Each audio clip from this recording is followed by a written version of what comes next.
Hello, good morning मैत्रिणींनो. कशा आहात तुम्ही सर्व? मस्त मजेत ना? मी पण सध्या आता मस्त मजेतच आहे. चला आता आज शनिवार असल्यामुळे ना, माझे जे 10 दिवसाचे डब्बे होते ना कंटिन्यू, जे एका घरामध्ये मला असं म्हणजे 7 ते 8 जणांना टिफिन द्यायचं होतं, ते आज मला बंद झालेले आहेत. आणि अजून एक जो डबा आहे ना, तो सॅटर्डे संडे असल्यामुळे तो सॅटर्डे संडेचा मी घेतच नाही. तर आज मला एकदम निवांत वेळ होता आणि त्यामुळे मी आज ना एकदम आरामात उठलेली आहे. आणि मी उठायच्या अगोदरच ना मनोहर गेला वॉकसाठी. तर आता मी एकटीच चहा वगैरे घेते मस्तपैकी आणि त्याच्यानंतर नाश्त्याला वगैरे लागणार आहे. तर इथे ना मी हा पपई तुम्हाला एवढ्यासाठीच दाखवते. काल मी ना मार्केटमधून ना येताना पपई घेऊन आलेली. तर मला तो भैया बोलला होता कि नहीं भाभी, पपई अच्छा है, बहुत अच्छा है, ये ऊपर से ऐसा दिख रहा है लेकिन ना अंदर से बहुत अच्छा निकलेगा, मीठा निकलेगा. त्यासाठी ना मी बघितलं, आज सकाळी बघितलं तर पपई ना वरून पूर्ण त्याची स्किन आहे ना, जी साल असते ती कुठे कुठे मध्ये ना अशी खराब झालेली होती. मला डाऊट होता की पपई कदाचित खराबच निघेल. पण ना मी जशी जशी सोलत गेली ना, मी पहिला जेव्हा वरचं देठ आहे ते कापलं ना, तेव्हाच मला समजलं की पपई ना आतून पिवळा नाही आहे. म्हणजे असं मस्तपैकी असं डार्क ऑरेंज असतो ना, ते नसलं ना की म्हणजे समजतो आपल्याला पपई कापतानाच आपल्याला समजतो की कसं आहे म्हणून. तर मी याच्या अगोदर पण माझ्या व्हिडिओमध्ये बघितलं असेल बरेचदा की मी पपई कापलेला कट केलेला वगैरे दाखवलेला आहे ना, मस्त एकदम डार्क ऑरेंज असतो. जेव्हा मी ते वरची ते देठ कापलं तेव्हा समजलं पपई एकदम पिवळा पिवळा होता. आणि आतून पण आहे बघा किती फिक्का आहे ना तो. मी खूप मुश्किलने त्याची वरची स्किन आहे ना ती काढलेली आहे. खूप हार्ड होती ती, पण मी ती काढलेली आहे. अगदी त्याच्या ते आतमध्ये गर आहे ना, त्याच्यासकट जास्त जास्त मी स्किन काढलेली आहे. इथे बघितलं म्हणजे ते बिया वगैरे पण भरपूर होत्या. नाहीतर मोस्ट ऑफ ना बिया मी खूप वेळात आधीच्या व्हिडिओमध्ये पण दाखवलेला असेल की त्याच्यामध्ये ना बिया नाही आहेत. म्हणजे पपई ना खूप छान निघतो. भैया बोलला होता की अगर बराबर नाही निघला ना तो अब भाभी जी लेके आई है. पण आता मी तिला सकाळी कापलेला आहे, आदल्या दिवशी घेऊन आलेली आहे आणि तो आता दुपारचा बसत नाही. आणि आता मला जायचं होतं कामाला. आणि बघा मी इथे ना पपई टेस्ट करून बघितला. पपई एकदम फिका, म्हणजे एकदम फिका होता, अजिबात त्याला टेस्टलेस होता एकदम. तर मी तरी पण मी आली की चल जाऊ दे आता. भले आपण कच्ची म्हणजे ते समोसा वगैरे खातो त्यामध्ये कसं ते किस असतो पपईचा, तर मी ते कसं खातो आवडीने. तर येता जाता एवढा पपई आता फेकून एकदम फेकून देण्यासारखा पण नव्हता. मला येता जाताना संपून जाईल तो. तर मस्त मी त्याचे पीसेस वगैरे केले आणि डब्यामध्ये भरून आता ठेवून देणार आहे. आयुष वगैरे अजून उठलेला नाही आहे. तर तो जर उठला तर त्याला पण, तो पण उठल्याच्या नंतर असं काय फ्रूट्स वगैरे असतील ना तर तो खातो.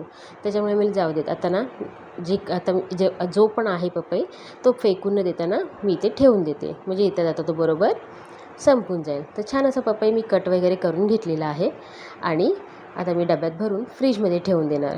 त्याच्यानंतर ना मी ते आता ना नाश्त्यासाठी ना, म्हणजे आज टिफिन वगैरे काय नव्हतं, चपाती भाजी वगैरे काय नव्हती. त्याच्यामुळे मी आली की आता चल नाश्ता करायचा आहे ना, तर काहीतरी आपला उपमा किंवा कांदा पोहे करायचे. पण मला उपमा नाही खायचा होता, म्हणून मी चल कांदा पोहे करूया. त्यासाठी इथे पोहे मी भिजत घातले होते, ते इथे तुम्हाला दाखवते. पोहे मी भिजवलेले होते ना, त्याचं मी तुम्हाला दाखवते की पोहे भिजत घातले. मला सांगायचं आहे ना की पोहे भिजत घातले. ते पोहे दाखवताना त्या चाळणीतून किती माझे पोहे खाली पडले बघितलेत. किचन वगैरे मी क्लीन केला आणि आता मी पोहे बनवण्याची तयारी करते. म्हणजे जेवढे कांदे वगैरे लागतील ते, किंवा मिरची कढीपत्ता वगैरे सगळं मी काढून ठेवणार आहे. तर इथे मस्तपैकी इथे पोहे पण छान भिजलेले आहेत, कांदे वगैरे काढलेले आहे आणि कढई एका साईडला गरम करायला ठेवणार. त्याच्यामध्ये मी तेल घातलेलं आहे. आता पहिला फोडणीला बऱ्याचदा पोह्यांची रेसिपी बऱ्याच जणांना माहिती आहे, किंवा माझं पण बरेच व्हिडिओमध्ये मी पोहे वगैरे दाखवलेले आहेत. पण आता कसं जे आजचं रुटीनमध्ये मी काय काय करते ना, ते तुम्हाला सांगितलं पाहिजे ना. त्याच्यासाठी मी इथे दाखवते की आता मी नाश्त्याला चपाती भाजी न खाता पोहे बनवणार आहे. त्याच्यामध्ये मस्तपैकी राई जिरा टाकून घेतलेला आहे. त्याच्यानंतर ना कांदा आणि म्हणजे पहिला कढीपत्ता आणि मिरची घातलेली आहे. त्याच्यानंतर कांदा घातलेला आहे. कांदा छान असा पोळल्याच्यानंतर म्हणजे थोडासा नरम झाल्याच्यानंतर हळद घातलेली आहे आणि हळद घातल्याच्यानंतर पोहे घातलेले आहेत. तर छान इथे मी मस्तपैकी परतून वगैरे घेतलेला आहे. आणि आता झाकण मारून ना छान 1-2 अशी वाफ काढून घेणार आहे. पोहे पटकन होतात, पण काय आहे असेच कच्चेची टेस्ट ना छान असे त्याला फ्राय नाही जर नाही केले ना, तर असे ते थोडेसे आपल्याला समजतं की पोहे थोडेसे व्यवस्थित झालेले नाही आहेत. त्यासाठी मी इथे असं झाकण मारून वगैरे छान असं त्याला वाफ काढून घेणार आहे. त्याच्या आधी मी इथे चवीप्रमाणे मीठ घातलेलं आहे. अगदी किंचित ना, असं चिमूटभर 2 चिमूट येतात ना, तसं मी इथे साखर घातलेली आहे.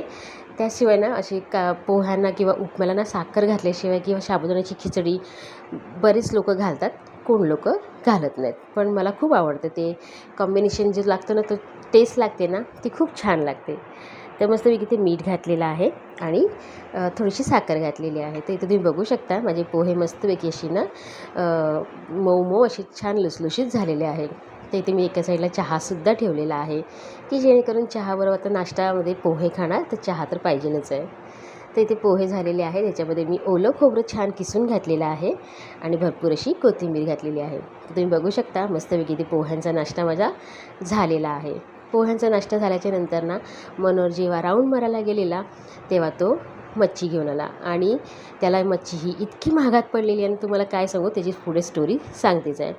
आणि मला आज त्याला सांगणारच होती की आज मच्छी वगैरे काहीच नॉनव्हेज आणू नको, कारण का मला जायचं आहे ऑर्डरला. ते करत बसली ना तर माझा टाईम एकदम खूप जातो, कारण का मच्छी जरी आणली ना तरी पण त्याची साफ वगैरे करायला ना खूप टाईम जातो. म्हणजे आता जरी हे कोळंबी वरून कवच काढून आणलेले असतील ना तरी पण ना त्याच्याने पाठीवरचे आणि पोटामधले असे 2 धागे असतात, ते दोन्ही पण धागे काढायला ना खूप टाईम जातो. त्याच्यानंतर माझ्याकडे अजिबात आज वाटण पण नव्हतं, तर ते सुद्धा मला खूप टाईम जाणार आहे. म्हणून त्याला मी सांगणार होती की मच्छी आणू नको. पण झालं काय, हा मच्छी मार्केटमध्ये गेला, तो मच्छी घेऊन आला. त्याने मच्छी घेतली आणि त्याने स्कॅन ना जिच्याकडनं मच्छी घ्यायची त्याच्यावरती तो स्कॅन करायला गेला, पण त्याचा स्कॅन ही 350 रुपयाची मच्छी आहे आणि त्याने स्कॅन दुसरीकडेच गेला त्याचे. ते 350 रुपये गेलेच त्याचे. घरी आल्याच्यानंतर त्याने मला सगळं सांगितलं आणि म्हणजे ज्या बाईकडनं घेतली होती मच्छी कोळणीकडनं, तिने सांगितलं की हे माझ्यावरती झालेले नाही आहेत, माझ्या स्कॅनवरती 350 रुपये आलेले नाही आहेत, तू परत कर. म्हणून तिला त्याने परत 350 रुपये स्कॅन केले आणि त्याच्यानंतर ना आधी ज्यांचे 350 रुपये केलेले होते ना त्या माणसाचा नंबर तिच्याकडनं घेतला की हा कोण आहे, म्हणजे इथलं मार्केटमधलाच आहे का, तर हो बोलली ती आणि नंबर दिला. घरी आल्याच्यानंतर त्याने खूप फोन वगैरे केला. फोन सुरुवातीला तो उचलत नव्हता, नंतर त्याने समोरून वाटतं फोन केला आणि मग त्याच्याशी बोलला की असं असं झालं आहे म्हणून चुकून पैसे गेले. तो बोलतो की पैसे आलेच नाही आहेत आणि तो आहे आता गावी. तो मच्छीवाला जो आहे तो आहे गावी. झाले त्याचे ते 350 रुपये तिथे गेले आणि अशी म्हणजे ही लोकं देणारच नाहीत पैसे. जरी मला तर वाटत नाहीत. त्याच्यानंतर तर काय त्याचं फोन नाही की तो फोन पण उचलायला कबूल नाही. मनोहरने मेसेज टाकलेला आहे की प्लीज जर आले असतील ना तर माझ्या ह्याच्यावरती तू परत रिटर्न कर. पण तो काय फोनच त्याचा आला नाही आणि हा करत होता दिवसभर ट्राय, फोन काय त्याचा लागेना. झालं असा त्याला चांगलाच मस्तपैकी 350 रुपयाचा एक्स्ट्रा फटका मिळालेला आहे. असो, होत असतं असं केव्हा तरी. पण किती आपण एक एक पैशासाठी खूप मेहनत करत असतो ना, तर हे 350 रुपये पण खूप महत्त्वाचे होते. तर चला, ते झाल्याच्यानंतर ना तो आल्याच्यानंतर एवढी सगळी हे झालं आमचं इकडे जे गप्पा झालेल्या आहेत, सगळं बोलणं वगैरे झालं. हे काय पैसे वगैरे मिळाले नाही, पण आता माझी त्याच्याबरोबर जी 350 रुपयाची मच्छी घेऊन आलेला ती मच्छी आता मी क्लीन वगैरे करून घेतलेलं आहे. छान मस्तपैकी कोळंबी मोठे मोठे होते ते साफ करून घेतलेले आहेत आणि आता बघा इथे कोळंबीचं मी सार बनवते म्हणजे भातावरती. त्याच्यामध्ये मी बटाटा आणि एक शेंग घातलेला आहे, टोमॅटो घातलेले आहेत. ह्याच्यातली थोडीशी कोळंबी मी काढून ठेवलेली आहे. आता ना त्याचं वाटण तुम्ही बघितलंच असाल. ओल्या नारळामधलं मी ह्या टायमाला फिश कढी बनवणार आहे. म्हणजे कोळंबीचा जो गरम मसाला आपण भाजून मसाला बनवतो ना, तो ओल्या नारळातला बनवलेला आहे. तर कांदा आणि नारळ घेतलेला आहे, त्याच्यामध्येच भाजताना मी आलं आणि लसूण घातलेलं आहे. वाटण भाजून छान थंड केल्याच्यानंतर ह्याच्यामध्ये थोडंसं मी ना धणे जिरे पूड आणि कोथिंबीर घातलेली आहे. ते छान मी आता वाटून घेणार आहे आणि फोडणीला तुम्ही बघितलंच असाल. फक्त मी तेलामध्ये ना कांदा घातलेला आहे आणि त्याच्यानंतर हळद आणि मसाला घातलेला आहे आणि थोडंसं गरम मसाला घातलेला आहे. त्याच्यानंतर शेंग, बटाटा, टोमॅटो आणि कोळंबी घातलेली आहे. ती छान तेलात परतल्याच्यानंतर वाफ काढून घेतलेली आहे आणि हा जो वाटण मी आता बनवून घेतलेला आहे ना, तो छान असा वाटण याच्यामध्ये घातलेला आहे. मस्तपैकी ह्याला ना छान 5 मिनटं अशी मी परतून घेतलेला आहे की जेणेकरून ना हा जो पाणी म्हणजे थोडंसं आता मला लवकर वाटायचं होतं म्हणून मी ह्याच्यामध्ये या टायमाला पाणी घातलेलं, थोडंसं पाणी घातलेलं. तो पाणी आटेपर्यंत वाटण छान असं त्याच्यामध्ये खमंग त्याचा सुगंध सुटेपर्यंत मी छान तेलामध्ये आणि त्या कोळंबीच्या आणि बटाट्याच्या ह्याच्या मसाल्यामध्ये सगळं मसाला तो जो वाटलेला आहे तो परतून घेतलेला आहे. आता ह्याच्यामध्ये ना तेल सुटल्याच्या नंतर मग मी ह्याच्यामध्ये जो मिक्सरमध्ये मसाला होता त्यामध्ये पाणी घातलेलं आहे आणि तो मिक्सरचं भांड्यामधलं पाणी आहे ना मी या मसाल्यामध्ये घातलेला आहे, म्हणजे कोळंबीच्या रश्श्यामध्ये घातलेला आहे. तर त्याच्यानंतर ना जेवढं मला पाहिजेलं आहे ना पाणी तेवढंच मी याच्यामध्ये पाणी घातलेलं आहे.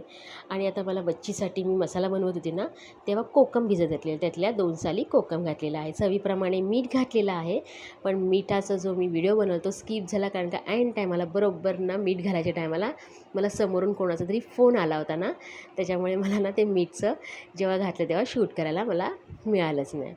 असो, इथे एका साईडला मस्तपैकी कोळंबीचा रस्सा माझा तयार होतो आहे. दुसऱ्या साईडला आता मी ना जे बांगडे आहेत ते मला आता फ्राय करायचे, त्यासाठी मसाला तयार करून घेतलेला आहे. याच्यामध्ये मीठ, मसाला, हळद घेतलेली आहे आणि थोडंसं माझ्याकडे ना माझ्या बहिणीने मँगलोरहून आणलेला तो मसाला घातलेला आहे फिश फ्रायचा. आणि थोडंसं ह्याच्यामध्ये मी जिंजर गार्लिक पेस्ट घातलेली. तर कोकमचं आगळ बनवलं होतं त्याच्यामध्ये मी पूर्ण मसाला भिजवून घेतलेला आहे आणि असं सगळ्या बांगड्यांना ना मस्तपैकी चिरा पाडून घेतलेल्या आहेत ना, तर छान एकदम डीपपर्यंत मसाला आतपर्यंत जाईल ना अशा पद्धतीने छान सगळा मसाला लावून घेतलेला आहे. आणि तो थोडा टाईम मी असं 15 मिनटं ठेवून देणार आहे, म्हणजे तेल मस्तपैकी मसाल्यामध्ये ते सगळे बांगडे असे मुरून जातील. आता इथे मस्तपैकी तेल गरम झालेलं आहे तव्यामध्ये आणि मी 2च बांगडे, फक्त एकदम छोटे छोटे बांगडे होते, खूप मोठे बांगडे नाही आहेत, ते छान असे मी ह्या 2च पीस असे तळून घेणार आहे. की मला आता टाईम नाही, मला लगेच आता पळायचं आहे ऑर्डरसाठी.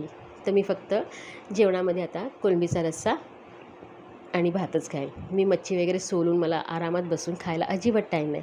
ऑलरेडी मला खूप टाईम झाला होता. मला समोरून फोन आला होता, 12:30 वाजता निघायचं होतं. मग समोरून फोन आला की तू 2 वाजेपर्यंत 1:30 वाजेपर्यंत ये, म्हणजे मला निघायचं आहे 12:30ला. पण 12:30 वाजता फोन आला की तू येऊ शकतेस 1:30 वाजेपर्यंत. पण मी त्यांना सांगितलं मी 1:30 नाही, मी 2 वाजेपर्यंत, म्हणजे घरातून मी निघालेली आहे 1 वाजता. त्याच्यासाठी मला ऑलरेडी खूप उशीर झाला होता, म्हणून मी ना फटाफट माझी सगळी तयारी करत होती. एका साईडला मच्छीचा हा सगळा घोळ झाला होता, तर इथे ऑलरेडी माझी चला मस्तपैकी मच्छीचा रस्सा पण झालेला, कोळंबीचा रस्सा झालेला आहे आणि बांगडे पण फ्राय झालेले आहेत. शेवटी मस्तपैकी याच्यावरती कोथिंबीर वगैरे घातली कोळंबीच्या रश्श्यावरती आणि छान मस्तपैकी घमघमाट सुटत होता, मस्तपैकी छान असा सुगंध येत होता कोळंबीच्या रश्श्याचा. तर इथे तुम्हाला दाखवते कोळंबीचा रस्सा पण तयार झालेला आहे आणि ते फिश फ्राय पण झालेला आहे. संध्याकाळी भाकरी वगैरे जी बनवायची आहे ती संध्याकाळी. आता मी भाकरी वगैरे काहीच बनवणार नाही. मस्तपैकी माझं ताट तयार केलेलं आहे. थोडासाच भात घेतलेला आहे, घाई गडबडीमध्ये खूप जेवायला होत नाही म्हणून जरासा भात घेतलेला आहे, कोळंबीचा रस्सा घेतलेला आहे आणि मस्तपैकी मी जेवण करून घेतलेलं आहे. त्याच्यानंतर आता माझी निघण्याची तयारी चाललेली आहे. चला, तर आजचा जो दिवस आहे ना घाई गडबडीचा आणि मनोबरोबर जो स्कॅन झालेला आहे ना, तो कसा भारी पडलेला आहे त्याला ते तुम्हाला तुमच्याबरोबर मी ना जो शेअर केला आहे, तर तुम्हाला कसा वाटला ना आजचा व्हिडिओ ते कमेंटमध्ये नक्की सांगा. आणि जर आवडला असेल ना तर लाईक, शेअर, सबस्क्राईब करा. चला तर आजच्या दिवसासाठी बाय.